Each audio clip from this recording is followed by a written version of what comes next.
Evangelio de Juan, entonces vemos que el propósito de Juan es que él quiere que el pecador sea salvo, pero quiere mostrarle que Jesucristo es el mismo Dios. Que Jesucristo tiene una divinidad, no solamente es una persona, no solamente es carne y hueso, pero tiene una divinidad, es el mismo Dios. No solamente el Hijo de Dios, pero el mismo Dios. Y es más, antes de empezar con el capítulo 1, quiero invitarlos a que lean el capítulo 20. Y yo creo que lo he escrito ahí, y qué bueno que se ve mucho mejor ahora, el capítulo 20, el versículo, estamos hablando del versículo 31, ¿verdad? Juan, capítulo 20, 31. Ahí usted encuentra el propósito por la cual Juan escribe el Evangelio de Juan. El propósito está en Juan 20:31 y dice lo siguiente: pero estas se han escrito para que ustedes crean que Jesús es el Cristo, el Hijo de Dios, y para que al creer en su nombre tengan vida. Ese es el propósito del libro de Juan, que el pecador sea salvo. Y si es posible, cuando el pecador entiende el Evangelio, el pecador responde al llamado y recibe a la luz que es Cristo como su Salvador.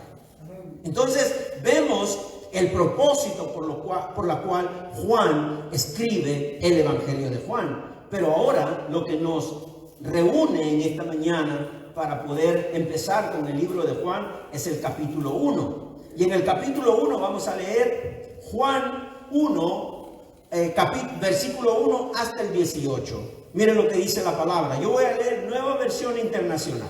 Dice: en el principio ya existía el verbo, y el verbo estaba con Dios, y el verbo era Dios.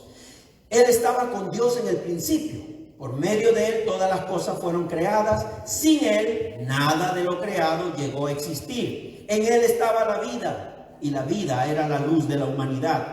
Esta luz resplandece en las tinieblas, y las tinieblas no han podido extinguirla. Vino un hombre llamado Juan. Juan, el apóstol, el discípulo Juan, está hablando de Juan el Bautista. Por eso menciona, dice, vino un hombre llamado Juan. Porque Juan, el que escribe el Evangelio de Juan, nunca se presenta con su nombre. Siempre dice el amado del Señor, el buen amado de Cristo. Él nunca se presenta con su nombre. Por eso aquí está hablando de Juan el Bautista. Dice: vino un hombre llamado Juan. Dios lo envió como testigo para dar testimonio de la luz, a fin de que por medio de él todos creyeran. Juan no era la luz, otra vez Juan el Bautista, no era la luz, sino que vino para dar testimonio de la luz.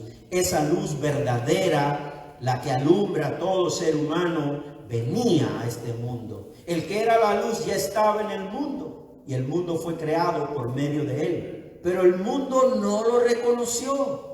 Vino a lo que era suyo, pero los suyos no lo recibieron. Mas a cuantos lo recibieron, a los que creen en su nombre, les dio el derecho de ser hijos de Dios. Estos no nacen de la sangre, ni por deseos naturales, ni por voluntad humana, sino que nacen de Dios. Y el Verbo se hizo hombre y habitó entre nosotros, y hemos contemplado su gloria, la gloria que corresponde al Hijo unigénito del Padre, lleno de gracia y de verdad. Juan dio el testimonio de él. Juan dio testimonio de él y a voz de cuello proclamó: este es aquel de quien yo decía, el que viene después de mí es superior a mí, porque existía antes que yo. De su plenitud todos hemos recibido gracia sobre gracia, pues la ley fue dada por medio de Moisés, mientras que la gracia y la verdad nos han llegado por medio de Jesucristo. A Dios nadie lo ha visto nunca. El Hijo unigénito, que es Dios y que vive en unión íntima con el Padre, nos lo ha dado a conocer. Palabra de Dios. Vamos a ir mirando alguna versión, nueva versión internacional, y también vamos a ver Reina Valera, porque sé que muchos tienen más práctica en su lectura con Reina Valera, lo cual es lo mismo, solo que cambian algunas cosas, la palabra únicamente, los verbos y los vocablos. Pero bueno, mis hermanos, La palabra de Dios en el libro de Juan nos habla y nos dice: en el principio era el Verbo, y el Verbo estaba con Dios, y el Verbo era Dios. Bueno, el verbo es muy importante, sobre todo tratándose de nuestro idioma español. Y yo le digo a mis estudiantes del college que están estudiando español, les digo que el verbo es tan importante como también en las oraciones en inglés. Porque si yo en este momento digo yo, que sería el sujeto, ¿verdad? Predico, que sería del verbo predicar. La Biblia, que sería el sustantivo, sería una oración que tiene vida. Porque el verbo está allí, el verbo es importante, el verbo predicar está allí en esa oración.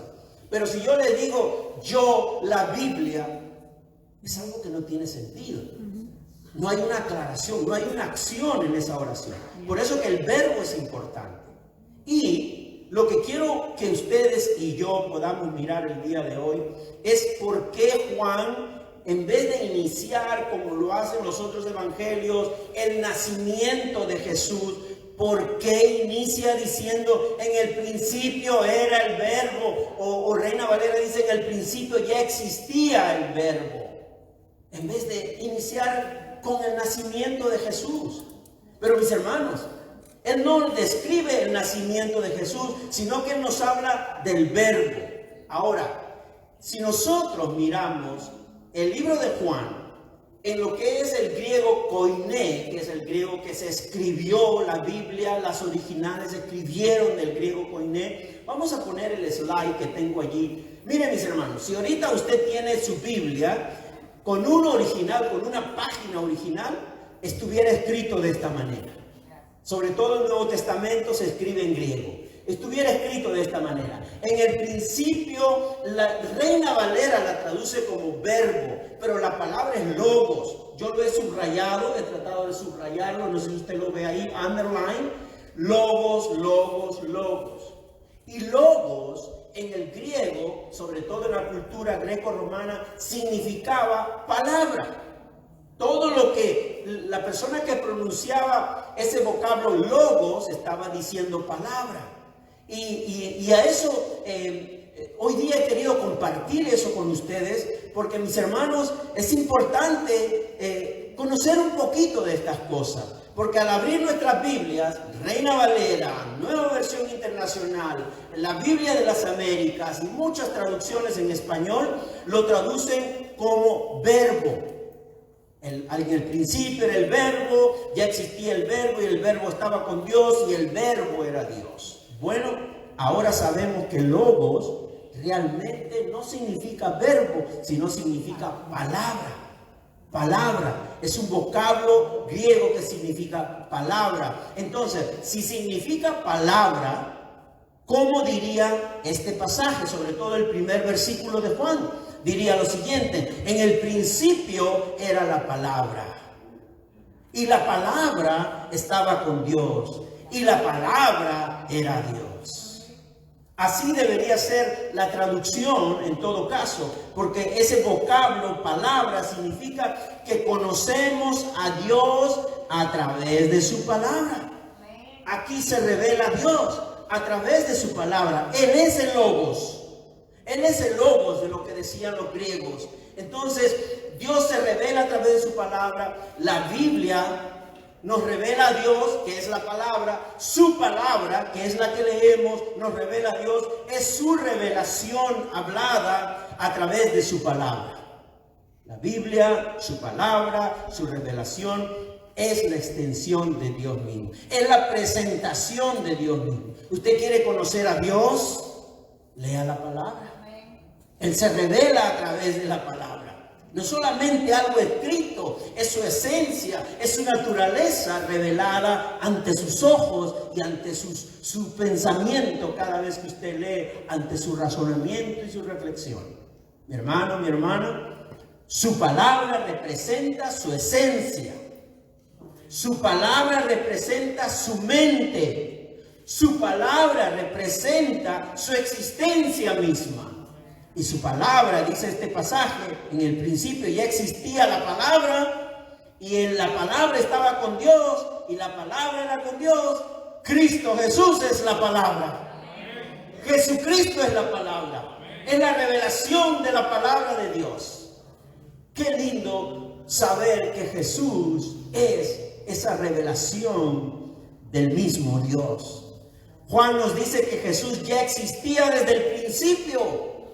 Jesús ya existía desde el principio, que estaba con Dios y que era Dios. Entonces, ahora leamos de manera más exacta el versículo 1. El versículo 1, si nosotros traducimos ahora de manera más exacta, sería: en el principio era Jesús. Y Jesús estaba con Dios. Y Jesús era Dios. Qué lindo saber eso, que mi Cristo ya existía desde antes. Es más, no solamente dice eso, sino que por medio de Él todas las cosas fueron creadas. Él estuvo envuelto en el momento de la creación. Y dice la palabra: en Él estaba la vida. Él nos sostiene. La vida física y la vida espiritual es sostenida por Cristo. Esta luz, dice, resplandece en las tinieblas, y las tinieblas no han podido extinguirlas. Mis hermanos, este versículo 2 de que Él estaba con Dios desde el principio, lo podemos ver en Génesis. ¿Qué dice Génesis, mi hermano? Dice: y Dios consideró que esto era bueno, hablando de toda la creación. Ya Él había hecho toda la creación, ¿verdad? Todo había creado Dios. Y dice, y dijo: hagamos al ser humano a nuestra imagen y semejanza. Si Dios era vamos a decir, una sola persona en existencia, ¿por qué tiene que hablar en plural? Desde Génesis capítulo 1 nos está mostrando que la Santa Trinidad ya estaba presente antes de que todo fuera creado. Qué lindo, mis hermanos. Yo me gozo de verdad la oportunidad que ustedes me dan para yo poder estudiar, prepararme y arrancarme los pelos de tantas cosas que me maravillan de la palabra de Dios. De verdad que sí, me la gozo todo. Mi esposa dice: este también le está pasando algo. Pero es que qué responsabilidad más grande de nosotros los que predicamos la palabra, de humildemente presentarnos delante de Dios y que sea Él que nos hable a todos nosotros. Así que, mis hermanos, el verso 2 nos dice: y Jesús es la expresión viviente de la naturaleza y persona de Dios. Colosenses, Pablo también lo declara. Miren lo que dice Colosenses. Dice: Él, hablando de Jesucristo, ¿ok? Hablando de Jesús, Él es la imagen del Dios invisible. Jesús es la imagen del Dios invisible. Porque a Dios Padre nadie lo ha visto, ni nadie lo verá, porque es espíritu. Pero Jesucristo es la imagen del Dios invisible, el primogénito de toda creación, porque por medio de Él fueron creadas todas las cosas, en el cielo y en la tierra, visible e invisible, sean tronos, poderes, principados, autoridades. Todo ha sido creado por medio de Él y para Él. Él es anterior a todas las cosas, que por medio de Él forman un todo coherente. La presentación de Cristo como el mismo Dios que siempre existió y que por Él fueron creadas todas las cosas. Ese es nuestro Señor. Ese es nuestro Cristo. Él es nuestro camino, la verdad y vida en nosotros. Y a Él le adoramos. ¿Cuántos adoran al Señor Jesús en esta mañana? Gloria a Dios. Cristo, te adoramos. Te adoramos, Señor. Denle un aplauso grande si quieren. Caliéntense aplaudiendo en esta mañana al Señor. Y ven, ¿se dan cuenta que hay una coherencia entre el Antiguo y el Nuevo Testamento? Que no podemos desconectar el Antiguo Testamento con el Nuevo. No podemos entender todo el Nuevo Testamento sin entender el Antiguo Testamento. Mis hermanos, también tengo otro pasaje. Juan 1, 2, 3 que acabamos de leer. 2, 3 también dice lo mismo. Él estaba con Dios en el principio. Por medio de Él todas las cosas fueron creadas. Sin Él nada de lo creado llegó a existir. Aquí está revelado implícitamente. Ahí está la segunda persona de la Santa Trinidad, que es Cristo Jesús. Es una persona distinta al Padre. Ojo, es una persona distinta al Padre, pero posee la misma deidad, la misma esencia y la misma naturaleza que el Padre, que es todopoderoso y el creador de los cielos y de la tierra, que es Dios Padre. Filipenses capítulo 2, 5, 6. La actitud de ustedes debe ser como la de Cristo. Ojo, comunidad de fe ponciana. La actitud de ustedes, y yo me incluyo en ese ustedes, debe ser como la de Cristo Jesús, quien siendo por naturaleza Dios, mire lo que confirma Pablo, él está declarando que él es por naturaleza el mismo Dios, no consideró el ser igual a Dios como algo a que aferrarse. La humildad de Cristo, siendo el mismo Dios. Así debemos ser también nosotros. Corazones humildes, mis hermanos. Todas las cosas por Él fueron creadas. Cristo, quien fue desde el principio, Él es el creador del universo entero, incluyendo hombres, incluyendo ángeles también. Esto implica que Cristo no fue creado. Jesucristo no fue creado. No fue creado de ninguna manera. Estos versículos también nos dicen que Jesús era la luz, que Jesús es la vida. Y Juan usa la palabra vida, y cuando tengamos más mensajes acerca del libro de Juan, veremos que Juan no se cansa de hablar que Jesús es la vida. Él usa mucho la palabra Cristo es la vida, y no solamente se refiere a que Jesús sostiene nuestra vida física, pero también nuestra vida espiritual y eterna, que está impartido como un don divino a través de la fe en Jesucristo. Jesús es el dador de vida. Si tenemos vida el día de hoy, es por la gracia y misericordia de Cristo. Gloria a Dios. Gracias, mi hermano Marce, por ese testimonio que te emociona, de ver a tu esposa estar recuperándose a pesar de esa operación. Dios es bueno. Dios es bueno, y sigamos confiando en Él. Vamos a seguir más adelante, ¿ok? Versículos del 6 al 12, mi hermano. La palabra, y voy a leer de Nueva Versión Internacional, del 6 al 12. Vino un hombre llamado Juan, Dios lo envió como testigo para dar testimonio de la luz, a fin de que por medio de él todos creyeran. Juan no era la luz, sino que vino para dar testimonio de la luz, esa luz verdadera, la que alumbra a todo ser humano. Venía a este mundo, el que era la luz ya estaba en el mundo, y el mundo fue creado por medio de él, pero el mundo no lo reconoció. Vino a lo que era suyo, pero los suyos no lo recibieron. Mas a cuantos lo recibieron, a los que creen en su nombre, les dio el derecho de ser hijos de Dios. Somos hijos de Dios. Aleluya, gloria a Dios. Cuidado que hay algunos mensajes por ahí. Todos son hijos de Dios. Todos. Aquí lo hemos dicho claramente. Desde que nacemos con el pecado. La herencia del pecado. Yo sé que usted va a decir que ese baby, he's so cute, ¿verdad? Sí, es cute. Es cute. Pero ese little cute. Si ese little cute, menos mal que está chiquitito, porque si ese little cute de verdad es lo que la palabra dice, en ese momento de repente hasta nos pueden ahorcar. El little cute viene con pecado. Todos los little cutes vienen con pecado. Otros le dicen, ¿qué angelito? Bueno, está bien, dígale angelito, es muy romántico eso. Pero la Biblia nos dice que no, que nacemos con la herencia del pecado y nacemos con la maldad, con la malicia. Así es, de acuerdo a la palabra. Entonces, si nos quedamos solo del versículo del 6 al 8, recordamos que antes de que Juan el Bautista diera testimonio de Jesucristo, hubieron 400 años de silencio. El pueblo de Dios no hablaba de su Dios para nada, ni Dios revelaba absolutamente nada tampoco. Hubieron 400 años de silencio de entre Malaquías hasta Mateo. 400 años de silencio. Y entonces el apóstol Juan, el que escribe el Evangelio, ¿verdad?, se refiere ahora a Juan el Bautista, quien fue escogido para dar testimonio de la luz del Mesías, del Hijo de Dios. Y él mismo dice, Juan, el escritor del Evangelio, dice que Juan el Bautista no era la luz. Él no era la luz, sino que fue enviado para que dé testimonio de la luz que es Cristo. La responsabilidad, por eso, de todo predicador, la responsabilidad de todo pastor, de todo ministro, de todo evangelista y de todo líder de la iglesia y de todos los creyentes en Cristo es dar testimonio de Cristo. Esa es la razón por la que nosotros somos cristianos, para dar testimonio de Cristo.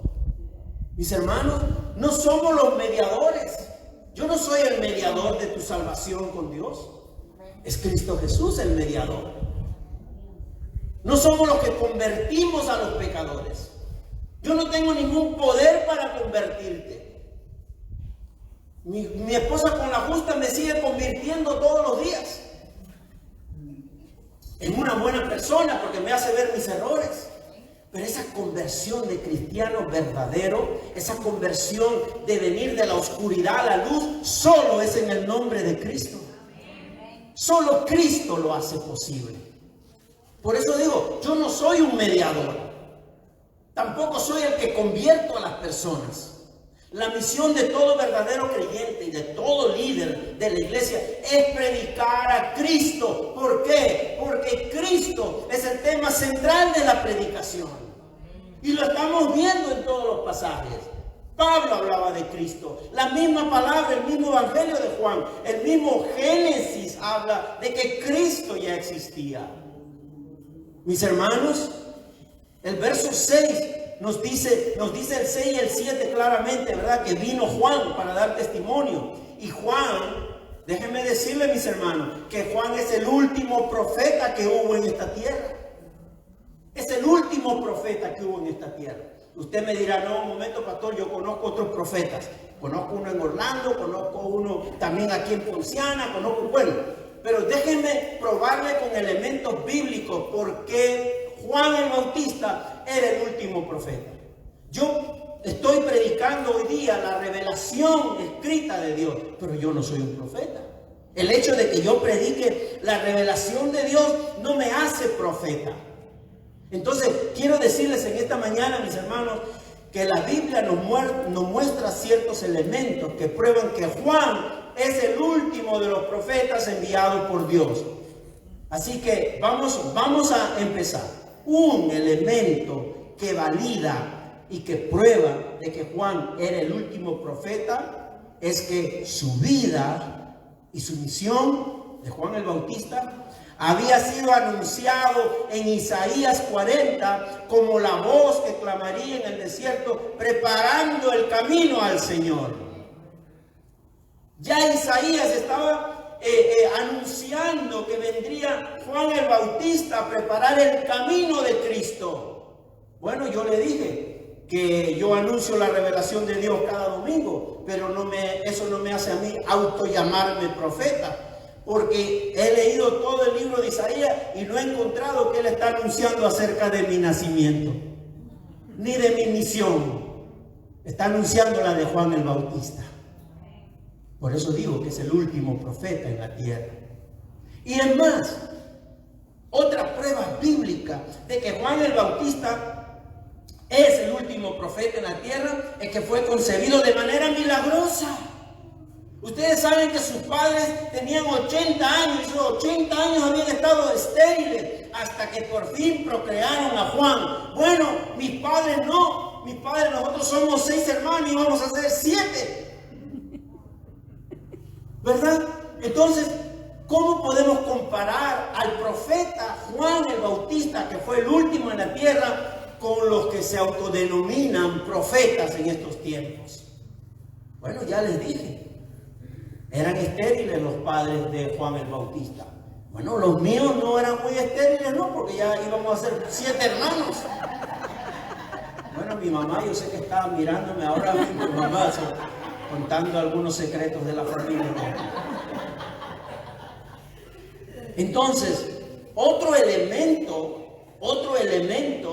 para entender que Juan el Bautista era el último de los profetas es que un ángel anunció a su padre que iba a nacer Juan el Bautista. O sea, un ángel venido del cielo anunció al padre el nacimiento de Juan. ¿Y quién anunció mi nacimiento? No fue un ángel, fue el médico que se encargó del parto de mi madre. Entonces, mis hermanos, por eso es que yo en esta mañana digo que Juan fue el último de los profetas de la tierra, el que anunció a Cristo Jesús. Entonces, ¿saben qué? Mejor sigamos hablando de Cristo. Versículos 7 y 9. Juan dio el testimonio de la luz a fin de que todos creyeran. Jesús es la luz, esa esencia de luz. Jesús es la luz. ¿Cómo podemos ilustrar que Jesús es la luz, esa esencia de luz? ¿Saben cómo? Qué lástima que se ocultó un poco el sol, ¿verdad? Pero la luz de Cristo es como la luz del sol, que alumbra todo lo que estaba oscuro, lo alumbra claramente.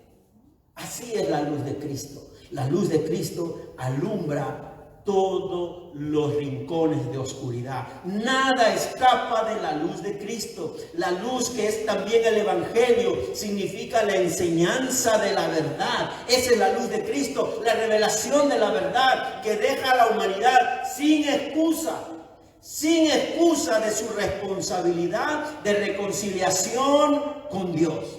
No hay nadie que pueda decir: a mí no me hablaron de Cristo, y menos en estos tiempos. Romanos 1:20, ¿qué dice mi hermano? Porque desde la creación del mundo, las cualidades invisibles de Dios, es decir, su eterno poder y su naturaleza divina, se perciben claramente a través de lo que Él creó. De modo que nadie tiene excusa. Nadie. Y la luz de Cristo, lamentablemente, no alumbra los corazones de los incrédulos. No alumbra porque esos corazones están en la oscuridad. Juan 11:10. El mismo Juan dice más adelante: pero el que anda de noche sí tropieza porque no tiene luz. Y más adelante dice Efesios: porque ustedes antes eran oscuridad, pero ahora son luz en el Señor. Entonces vivan como hijos de luz. Así dice el apóstol Pablo. Antes éramos oscuridad. Bueno, recuerde, hagan memoria, antes de venir a Cristo, ¿cómo éramos? ¿Verdad? Ahora somos luz, dice la palabra. Vamos avanzando, mis hermanos. Versículos del 10 al 12. Aquí nos vamos a detener un poquito, porque dice: el que era la luz ya estaba en el mundo, y el mundo fue creado por medio de él, pero el mundo no lo reconoció. Vino a lo que era suyo, pero los suyos no lo recibieron. Mas a cuantos lo recibieron, a los que creen en su nombre, les dio el derecho de ser hijos de Dios. Interesante, porque Juan pone en claro que unos no le conocieron, no le recibieron, no le creyeron, pero hay otro grupo, dice Juan, que sí lo conocieron, que sí lo recibieron y sí creyeron en él. Aquí notamos dos grupos claramente: los que creyeron y los que no creyeron. Los suyos no le recibieron, dice, hablando del mismo pueblo judío que tenía las promesas de la venida del Mesías. Tampoco no lo recibieron, no creyeron en él. Entonces, como nosotros somos curiosos, ¿y por qué? ¿Por qué? Bueno, las iglesias dan diversas respuestas, pero la Biblia también da una respuesta. Las personas dan diversas respuestas, pero la Biblia da también respuesta. Y mire lo que dice la Biblia. Pero primeramente la pregunta era: ¿por qué? Primero vamos a ver por qué no lo recibieron, por qué no creyeron, por qué no aceptaron. Segunda de Corintios 4:3-6. Mire lo que dice Pablo a la iglesia en Corinto: pero si nuestro evangelio está encubierto, lo está para los que se pierden. El Dios de este mundo ha cegado la mente de esos incrédulos. Ojo que es Dios con minúscula, no es Dios con mayúscula. Está refiriéndose al diablo, al enemigo del evangelio, al enemigo del reino de Dios. Ese Dios con minúscula es el que ha cegado la mente de los incrédulos. ¿Para qué? Para que no vean la luz del glorioso evangelio de Cristo, el cual es la imagen de Dios.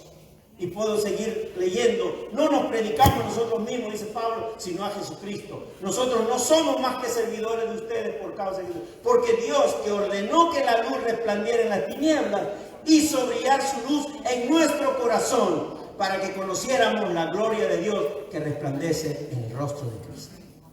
Interesante, porque Pablo no solamente les está mencionando por qué algunos no creen, y les está diciendo, ¿por qué ustedes sí creyeron?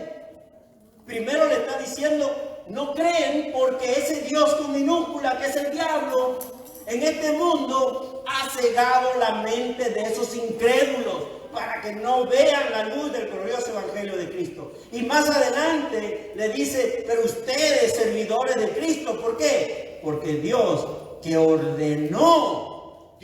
ordenó que la luz resplandeciera en las tinieblas, hizo brillar su luz en nuestro corazón. Gracias, Señor. Gracias por haber hecho brillar la luz en nuestros corazones, que estaban en oscuridad, porque ese Dios con minúscula, que es el diablo, nos tenía cegados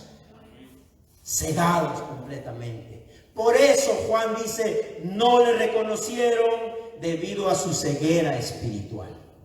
Por eso no lo reconocieron. Estaban ciegos. Y por otro lado, ¿por qué algunos sí respondieron? ¿Por qué algunos sí creyeron? ¿Por qué algunos sí lo recibieron? ¿Cómo puede un pecador venir al conocimiento de Dios? Ya le dije, muchas iglesias tienen diversas respuestas. Muchas personas tienen diversas respuestas. Pero ¿cuál es la respuesta del Evangelio?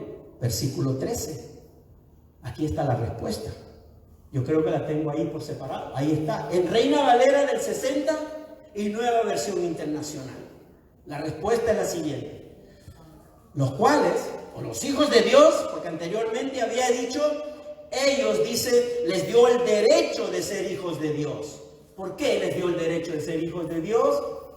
Los cuales no son engendrados de sangre, ni de voluntad de carne, ni de voluntad de varón, sino de Dios.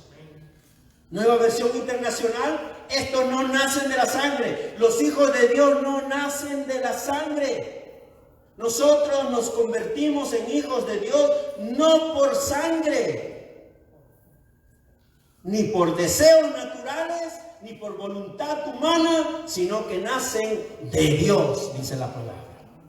Nacen de Dios. Mis hermanos, este versículo nos explica el origen de lo que es la fe que conduce a la salvación.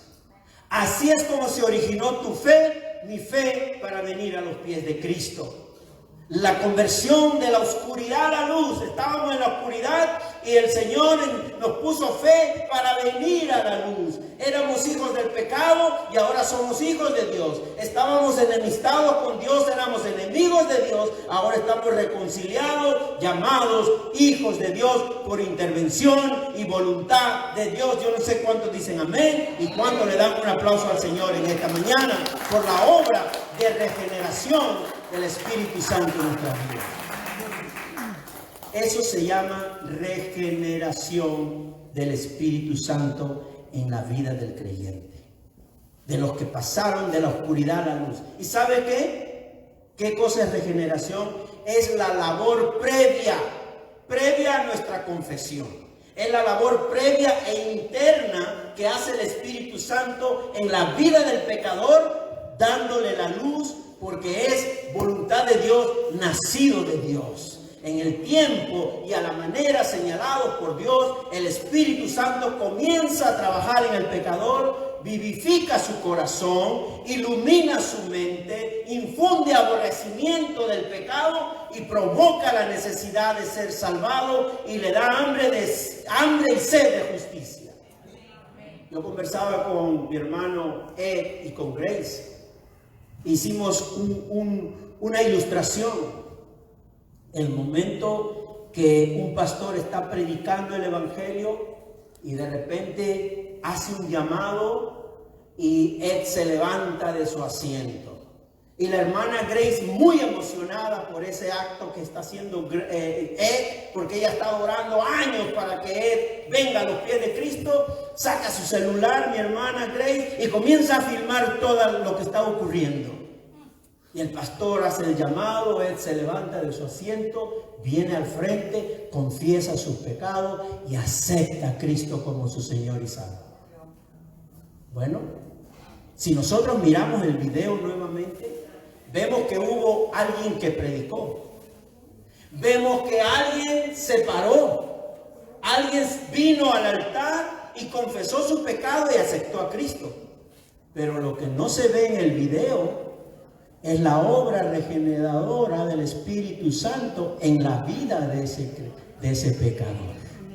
Y eso es lo que la Biblia nos está diciendo en el versículo 13 acerca de cómo es que ahora nosotros somos hijos de Dios. Mi hermano, mi hermana, ¿qué dice Ezequiel 11 del 19 al 20? Mire lo que tuvo que hacer Dios para que su pueblo tenga por lo menos el deseo de venir y declarar y seguir los caminos de Dios. Mire lo que hace Dios con su pueblo a través del profeta Ezequiel. Yo les daré un corazón íntegro.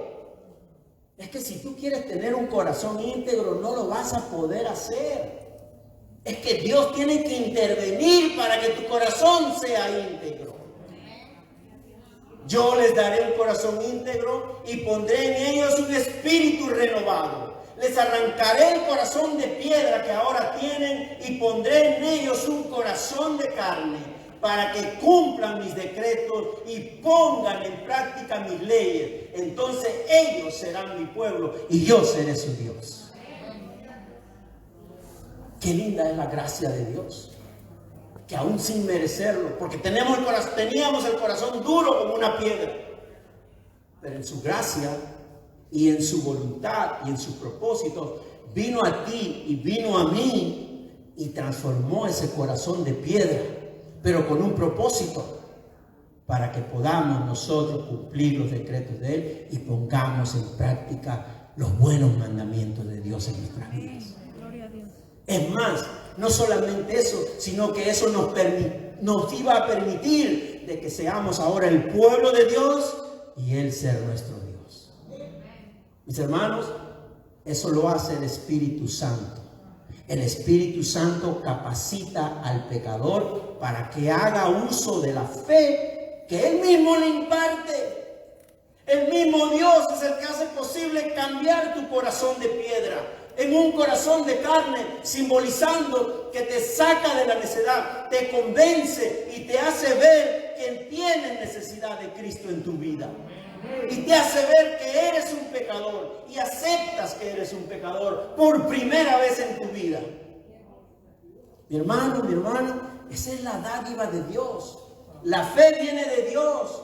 Y el pecador responde a esa luz que es Cristo con discernimiento y convicción. ¿Cómo es que usted respondió? Ahora estamos entendiendo el video de Grace, ¿verdad? Ahora lo estamos entendiendo. ¿Cómo es que él se paró del asiento? Primera de Tesalonicenses, capítulo 1, versículos 4 y 5. Hermanos, amados de Dios, sabemos que Él los ha escogido. Cristo nos ha escogido, porque nuestro evangelio, dice Pablo, les llegó no solo con palabras llega el evangelio, no solo con lo que yo leo, no solo con lo que yo predico llega el evangelio, sino ¿cómo? Con poder, es decir, con el Espíritu Santo y con profunda convicción, porque ahora lo entiendes, ahora estás entendiendo cuánta necesidad tienes de venir a los pies de Cristo para recibir perdón, salvación y vida eterna. Ahora lo entiendes, porque el Espíritu Santo lo hace con profunda convicción. Como bien saben, estuvimos entre ustedes buscando su bien, dice Pablo. Así explica la Biblia la regeneración. Muchas iglesias dan muchas explicaciones. Muchas personas dan muchas explicaciones porque unos aceptan y otros no. Pero la Biblia nos está dando esta explicación el día de hoy.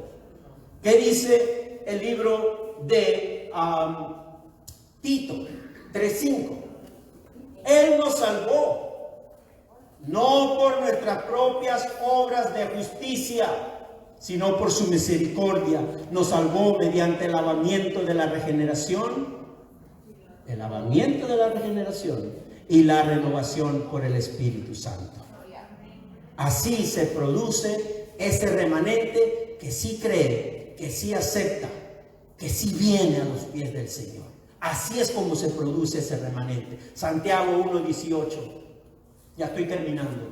Por su propia voluntad, Él, por su propia voluntad, Dios, Cristo, por su propia voluntad, nos hizo nacer mediante la palabra de verdad para que fuéramos como los primeros y mejores frutos de su creación. Palabra de Dios. Denle un aplauso grande al Señor, mi hermano. Y no es una exigencia. Yo creo que esto nos debe motivar a vivir agradecidos de Dios. Mis hermanos, por eso Juan explica, Juan el del Evangelio, explica en el versículo 13 por qué algunos entendieron, por qué algunos recibieron, por qué algunos creyeron. Los hijos de Dios no nacen de la sangre, mis hermanos, linaje humano. No es por quiénes fueron nuestros padres o quiénes fueron, si fue pastor o fue presidente de la denominación tal. No es por linaje humano. La palabra dice, estos no nacen de la sangre. Dice también, ni por deseos, dice, no son engendrados. A ver, voy a leer ahora Reina Valera. Dice, los cuales no han sido engendrados de sangre, sino ni de voluntad de carne, ni de voluntad de varón. ¿Qué quiere decir eso, mis hermanos? Quiere decir que no nacen ni por deseos naturales, ni por voluntad humana. ¿Qué quiere decir? Por decisión humana. Porque si hacemos una estadística o una encuesta, solamente una encuesta aquí en Ponciano, vamos de casa en casa a preguntar, en esta encuesta hacerle la pregunta: ¿tiene usted deseo de aceptar a Cristo? Haga esa pregunta nada más. No lleve ni su Biblia.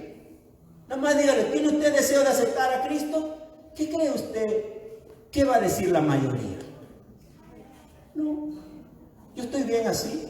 Yo soy buen vecino. Yo le corto la grama a mi vecino. Yo le hago las compras en Walmart. Yo hago esto. Yo estoy bien así. Yo no necesito ir a tu iglesia ni necesito a Cristo. ¿Saben por qué? Porque el ser humano no quiere venir a Cristo. Porque está ciego. Porque hay oscuridad en su corazón. Porque eso no le permite ver la luz que es Cristo. Y no estamos hablando necesariamente que sea una persona que haga maldad. Pero es una persona que tiene el pecado y necesita que ese pecado sea perdonado y renovado por la luz que es Cristo. Mi hermano, mi hermana, quiero terminar diciendo versículos 14 al 18. Y el Verbo se hizo hombre y habitó entre nosotros, y hemos contemplado su gloria, la gloria que corresponde al Hijo unigénito del Padre, lleno de gracia y de verdad. Juan dio testimonio de él, y a voz en cuello proclamó: este es aquel de quien yo decía, el que viene después de mí es superior a mí, porque existía antes que yo. De su plenitud todos hemos recibido gracia sobre gracia, pues la ley fue dada por medio de Moisés, mientras que la gracia y la verdad nos han llegado por medio de Jesucristo. A Dios nadie lo ha visto nunca. El Hijo unigénito, que es Dios y que vive en unión íntima con el Padre, nos lo ha dado a conocer. ¿Qué dice el pueblo de Dios? Amén, gloria a Dios. Denle un aplauso grande al Señor. Gloria a Dios. De su plenitud recibimos gracia sobre gracia, mis hermanos. Y en esa gracia nos vamos a despedir, sin antes llamar a mi hermana Lourdes y a mi hermano Nole. Gracias, Señor, por esta preciosa palabra. Gracias porque confirma cuánta deuda tenemos con Dios y que es imposible pagarla. Pero ¿sabe qué? Sigamos siendo la luz de Cristo donde quiera que vayamos. Sigamos siendo, porque ¿se acuerdan cuando hablamos? Vengan Lourdes y Nole por aquí. Lo hacemos el anuncio con los hermanos, ¿ok? Con los hermanos. Tenemos 5 minutos para hacer el anuncio. Bien, quiero que pongas el slide, el que sigue, mi hermano, el que sigue en el PowerPoint. Yo encontré esto en algunas páginas sociales, de redes sociales, que me llamó mucho la atención. Porque de pronto estaba yo preparando este mensaje y tiene mucho sentido lo que dice esta imagen. Porque dice, en la escuela aprendí que las partes de la oración, hablando de la oración gramática de nuestro idioma, son sujeto, verbo y predicado. Pero ahora sé que el secreto de la oración del cristiano, está en vivir sujeto a todo lo que el verbo ha predicado. Un aplauso grande al Señor. Y vamos sujetos al verbo, a la palabra que es Cristo, mis hermanos.